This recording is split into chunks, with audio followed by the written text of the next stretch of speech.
Hi అండి. ఇవాళ మా బాబుకి లంచ్లోకి ఆలూ ఫ్రై చేస్తున్నాను. చాలా సింపుల్గా అయిపోతుంది. మార్నింగ్ తొందరగా కూడా అయిపోతుంది.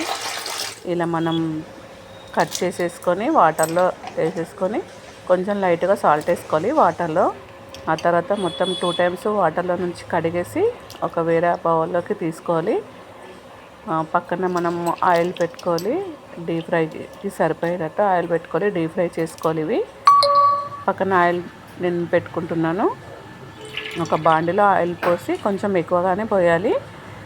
దీన్ని మనం అన్నీ ఫ్రై చేసేసుకోవాలి. ఒక 3 టైమ్స్ వేసుకోవాలండి. కొన్ని వేసుకోవాలి. డీప్ ఫ్రై చేసుకొని పక్కన పెట్టుకోవాలి. తర్వాత ఆయిల్ తీసేసి కొన్ని డీప్ ఫ్రై చేసుకోవాలి. ఇలా డీప్ ఫ్రై చేసుకున్న తర్వాత అన్నీ చేసుకోవాలండి. పక్కన పెట్టుకోవాలి. అన్నీ ఒకటేసారి వేస్తే మనకి మంచిగా గోలేయండి. కొన్ని వేసుకోవాలి. ఇలా అన్నీ నేను పక్కన పెట్టుకుంటున్నాను. డీప్ ఫ్రై చేసుకొని తర్వాత ఆయిల్ తీసేస్తానండి. డీప్ ఫ్రై తర్వాత ఆయిల్ తీసేసి దీంట్లో కొంచెం అంత కారం, సాల్ట్, కొంచెం పసుపు, పల్లీల పొడి వేసుకోవాలండి. ఇలా మొత్తం డీప్ ఫ్రై అయిపోయాయి కదా. ఇగో పల్లీల పొడి, సాల్ట్, కారం, పసుపు, అల్లం పేస్ట్ కొంచెం వేసుకోవాలి. ఎక్కువ వేసుకోవద్దు.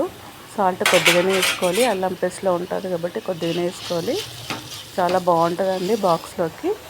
మీరు కూడా ఒకసారి ట్రై చేయండి. ఇలా వేడి అన్నంలోకి చాలా బాగుంటుంది నెయ్యి వేసుకొని తింటే. పిల్లలకి మార్నింగ్ బాక్స్లోకి తొందరగా అయిపోతుంది ఇలా చేస్తే.